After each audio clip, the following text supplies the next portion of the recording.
Fala pessoal, tudo bem? Bom dia. Estamos aqui no canal Segura a Dica do Jota, sou eu, JR Manhães.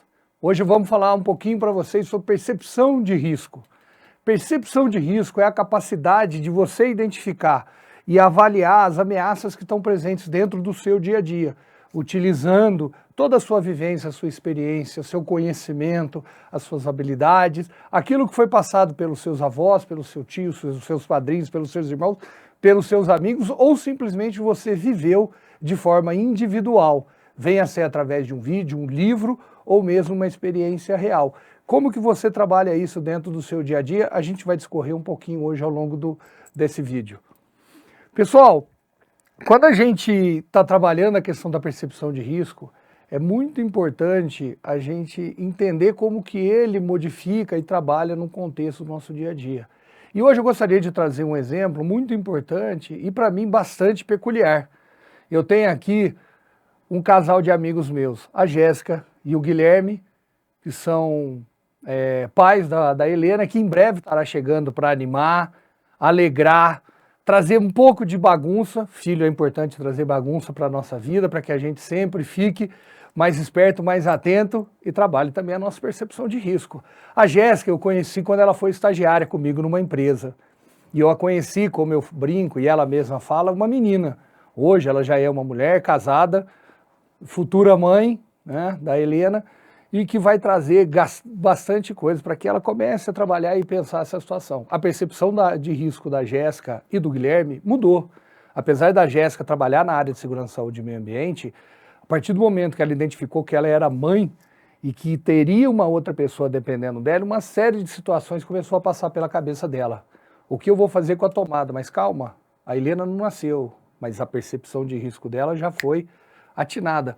O que eu vou fazer com meus bibelôs que estão ao acesso de uma criança? Ela automaticamente já reposiciona eles. Opa, como estão meus produtos químicos, né? Produto de limpeza, eles estão acessíveis, não estão acessíveis? Eu tenho a certeza que a Jéssica e o Guilherme, eles estão pensando nisso agora na casa nova deles, em que eles estão construindo, para que eles possam receber a Helena. E cada dia mais eles vão pensar nesse processo. E por que isso é importante? Porque a nossa percepção de risco, ela está sempre calcada em dois fatores, muito importantes. A gente vai estar falando de conceitos técnicos e a gente vai estar falando de fatores comportamentais. Mas é diferente? Sim, é muito diferente. Quando a gente olha o nosso conceito técnico, é algo que você consegue desenvolver. Eu consigo trabalhar esse processo ao longo do tempo. Imagine, por exemplo, um motorista. Quando a gente tira a nossa primeira habilitação, naturalmente a gente não sabe como que a gente vai dirigir, o que eu vou fazer numa situação de risco, como eu vou me posicionar. Hoje mesmo, quando eu estava vindo para cá, próximo à Unicamp, eu percebi que o trânsito à minha frente já começou a diminuir, eu já vim diminuindo a velocidade, mas eu olhei para o espelho retrovisor e vi que o carro que estava vindo atrás, ele não estava atento. Assim que eu comecei a frear, eu percebi que ele não iria parar e eu tirei o carro para o lado esquerdo. E ele naturalmente acabou passando. Se eu não tivesse atento nessa situação, ele teria acabado provocando um acidente.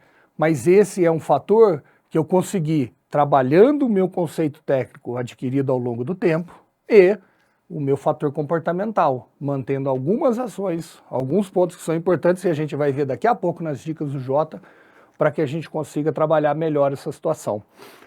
E aí, pessoal, eu gostaria de trazer uma experiência para vocês, né? Acho que eu já comentei com vocês que eu tive lá na Copa do Mundo na África em 2010 e dentro dessa visita e tudo mais, nós fomos fazer uma visita a um dos locais mais bonitos que eu tive a oportunidade de conhecer, que é o Lions Park. Fica lá na cidade de Joanesburgo e nesse dia, junto com meus irmãos, primos e tudo mais, nós entramos dentro do recinto. Quando você entra no Lions Park, eles te oferecem, você quer conhecer um leão de perto? E aí você para e pensa, opa, é um leão. Quando você imagina um leão, você já imagina aquela juba frondosa, aquele animal grande, porte, forte. E quando você chega, ele nada mais é do que um golden bombado, vamos dizer assim, um animal dócil, tranquilo, porque eram os filhotes dos leões. Infelizmente, por diversas causas e motivos, eles acabam sendo abandonados na natureza e eles fazem um trabalho de manejo para que eles tenham uma condição de vida. E você tem a oportunidade de entrar nesse recinto e tocar num filhote desse de leão. Digo para vocês que é uma oportunidade muito surreal o contato. E aí você segue a visita. E nesse momento da visita, você pega o seu carro e vai sair do Lions Park, em que você passa, encontra com girafas, encontra com gazelas, e em determinado momento você é obrigado a passar pelo recinto dos leões. E aí nesse momento você se depara com essa foto, eu dentro do carro, em que eu encontro um leão de grande porte, ele é grande porte, eu estava numa van e ele atingia um pouco mais acima da porta da van. E a única coisa que eu pensava é, eu só tenho um vidro entre eu e o leão. Eu falava, para que eu quis passar a mão no filhote do leão? Não precisava disso. Mas a percepção de risco, ela muda conforme você vai tendo o cenário, ele vai se modificando e vai trabalhando nessa situação. Ainda nessa viagem, nós tivemos a oportunidade de ir à Cidade do Cabo, e nós fomos até a Table Mountain. Quem tiver a oportunidade de ir à África do Sul, vá, é uma viagem inesquecível, tirando o bondinho, que é um pouco assustador para mim, que tem medo de altura. E mesmo pessoas que foram criadas dentro do mesmo ambiente, dentro da mesma família, dentro da mesma referência paternal e maternal, você vai ter percepções de riscos diferentes. E aí nessa viagem, eu junto com meu irmão, Luiz Gustavo, ele resolveu tirar uma foto. A foto é linda, é maravilhosa, em que você vê toda a Baía da Cidade do Cabo, você vê o estádio da Copa do Mundo, você vê ao fundo a Rhode Island, onde o Mandela teve preso, mas precisava subir na pedra? Precisava ficar ali exposto? Eu sinceramente não tive essa coragem. Apesar de ter uma placa, ele foi lá, me pediu para tirar a foto, eu pedi, a única coisa que eu pensava é não caia, porque senão vai ser um momento surreal. E aí, pessoal, o que leva a pessoa a ignorar as percepções de risco, a ignorar esses sinais que estão trazendo? Tem 7 fatores. E agora a gente vai estar falando um pouquinho a respeito de cada um deles. Primeiro, pressa. Inclusive eu postei há pouco tempo lá no LinkedIn um artigo falando sobre isso. Não tenha pressa, mas não perca tempo. Muitas das vezes nós queremos, no afã de resolver determinadas situações, acelerar. Algo muito comum. Você tem um compromisso às 8 horas da manhã e quando você vem se deslocando para a produtora, parceira de vocês, você encontra com uma obra em que o trânsito fica parado. De nada adiantaria eu querer compensar o tempo acelerando o meu veículo. Eu só vou me colocar em risco dentro dessa situação. Então, eu não consigo controlar esse processo. De nada resolveria eu ter pressa. Mas eu não posso ficar perdendo tempo dentro desse trabalho. O que eu consigo fazer? Poxa, eu consigo revisar o meu texto, eu consigo ouvir um podcast, eu consigo ouvir um audiobook para poder desenvolver e não perder o tempo. Então são ações em que você consegue trabalhar essa primeira situação que faz com que você tenha uma percepção de risco mais baixo. Segundo, rotina. A rotina, ela é fundamental do ponto de vista de segurança para você garantir que os processos e as atividades estão acontecendo de forma sistemática e recorrente. Contudo, precisamos tomar um cuidado muito grande para que você não entre no automático. Voltando ao exemplo de quem é motorista, hoje você não pensa para pisar na embreagem, trocar de marcha, tirar o pé da embreagem e começar a acelerar o seu carro. Você faz isso automaticamente, porque você já processou essa rotina na sua cabeça. Contudo, se você não tiver atento, você tiver com outro fator, muitas vezes você esquece essa rotina. Imagine, por exemplo, que você faz um caminho todos os dias para casa. E naquele dia você tem que passar num determinado local para comprar uma determinada coisa. E muitas das vezes você chega na sua casa, ou quando está chegando perto de casa, você se lembra, putz, esqueci de comprar a ração do cachorro. E aí você volta para poder comprar. Por quê? Porque você estava ligado no seu automático, você estava ligado na sua rotina. Então é fundamental que a gente identifique esses gatilhos, em que a rotina entra no módulo automático e o módulo automático desabilita a sua percepção de risco. Terceiro ponto, confiança. É fundamental, Jota, que a gente tenha confiança, lógico. Imagine, por exemplo, você executar uma atividade de risco, por exemplo, de uma entrada de espaço confinado num tanque, em que eu vou entrar, para quem não conhece, dentro de um tanque, em que ali eu tenho um gás tóxico, alguma coisa, uma falta de oxigênio. Como é que eu vou fazer isso sem ter uma confiança? Você não executa. Imagine, por exemplo, um mergulhador de plataforma. Ele precisa ter a confiança de que o equipamento dele está ok, de que ele está ok, está apto para esse processo. Contudo, a confiança ela pode trazer um outro processo muito grande, que é exatamente quando você chega no topo da confiança, em que essa confiança ela passa a sua capacidade de gestão. E aí você se coloca em situações de risco dentro desse processo. Isso é muito comum, muitas vezes, a gente verificar numa corrida de veículos, em que numa disputa por uma ultrapassagem, um piloto tem uma confiança maior do que o outro de que ele vai conseguir frear mais tarde, de que ele vai conseguir realizar aquela curva. Algumas vezes ele vai conseguir, mas outras ele vai acabar provocando um acidente. E isso vai trazer impactos relacionados à questão da confiança. Então é fundamental que dentro do nosso trabalho no dia a dia, junto à nossa equipe, junto aos nossos funcionários, principalmente durante os nossos familiares ou mesmo individualmente, a gente procura identificar quais são esses gatilhos que disparam essa situação em que a nossa confiança ela fica extrema e a gente passa a se colocar em situações de risco. Quarto, habilidade. Jota, mas você falou que a habilidade ela é um fator, conceito técnico, é alguma coisa que eu desenvolvo, que eu trabalho. Realmente, é habilidade. Mas a habilidade, você também tem um dom nato. Você tem pessoas que têm habilidades, por exemplo, para trabalhos manuais, para ferramentas. Você tem outras pessoas que têm habilidade para desenho. Imagine, por exemplo, você pegar uma pessoa que tem uma habilidade, por exemplo, para desenho e pedir para ela executar um trabalho de ferramentaria pesada, em que ela vai utilizar a força bruta muitas vezes.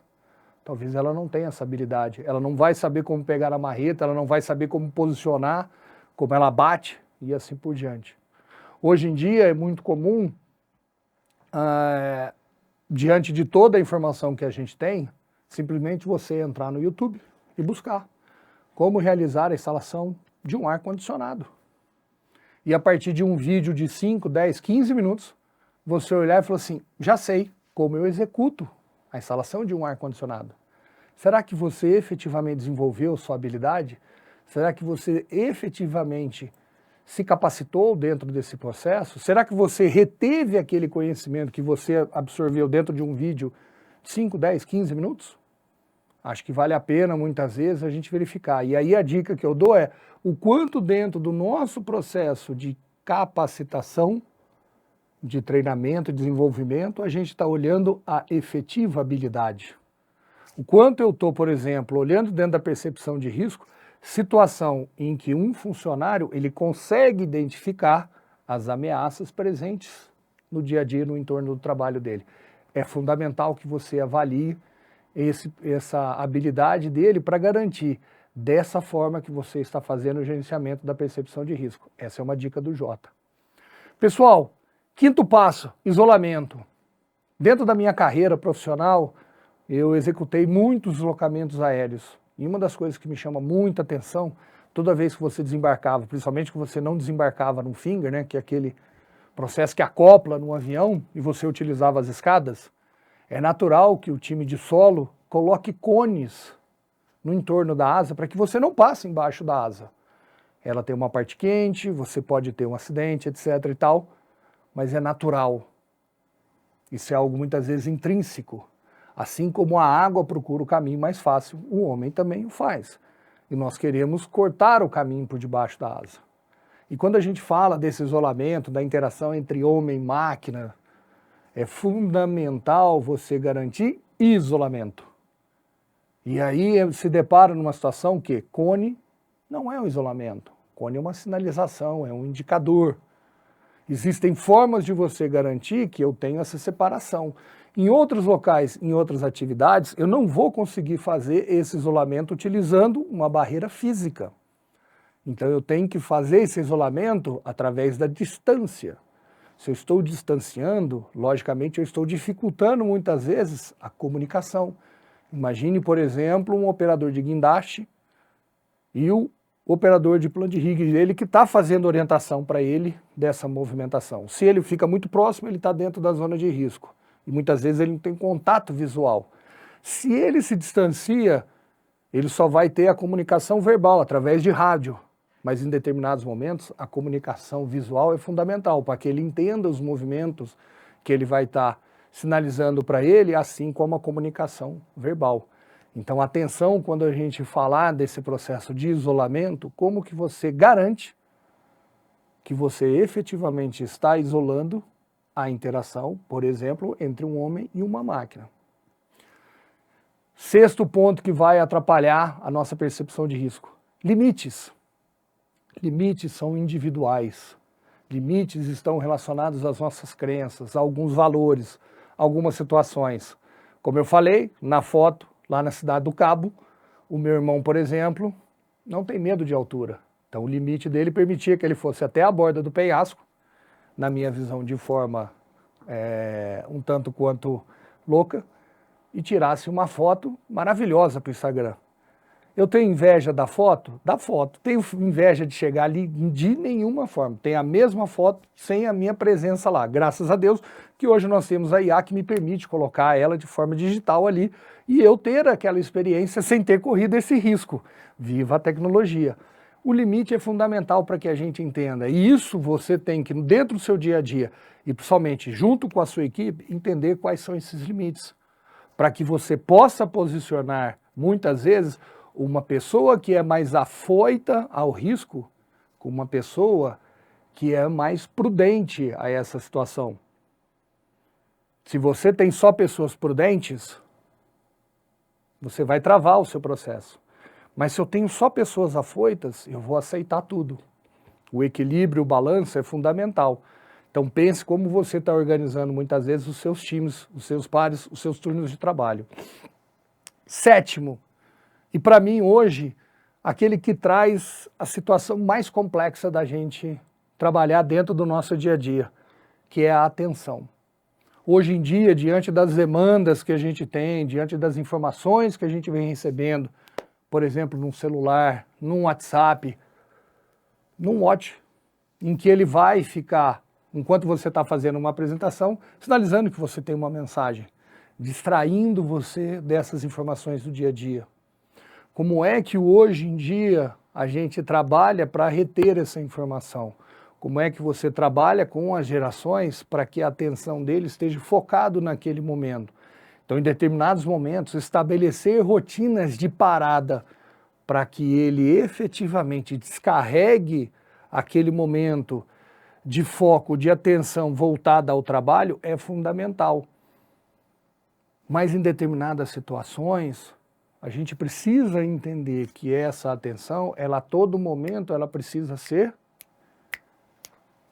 verificada. Então, através de uma chamada, através de uma confirmação, para que você consiga estabelecer.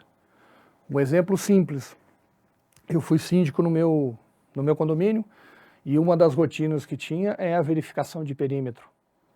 E nós tínhamos lá uma pessoa executando essa atividade. Essa atividade ele demorava em torno de 20, 25 minutos, retornava, parava na portaria e ficava 30 minutos esperando para fazer a outra rotina. Só que a pessoa que estava ali sentada na portaria, ela estava olhando uma tela, às 2 horas da manhã, e nada acontece. Como é que você mantém a atenção dessa pessoa? Você não mantém. Então você precisa estabelecer tarefas, atividades que vão garantir que o nível de atenção dela está sempre sendo solicitado.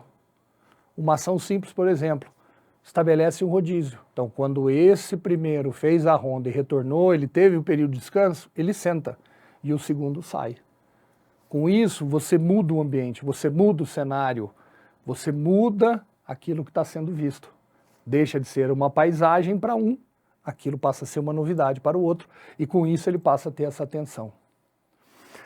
Pessoal, dentro dessa viagem, e utilizando todo esse panorama dessa viagem da África do Sul, um dos locais mais fantásticos que a gente teve a oportunidade de visitar foi o Cabo da Boa Esperança, né, na cidade do Cabo, que também é conhecido como Cabo das Tormentas. Quando a gente olha essa situação, esses dois nomes para esse mesmo local traz uma analogia muito interessante para quando a gente fala de percepção de risco.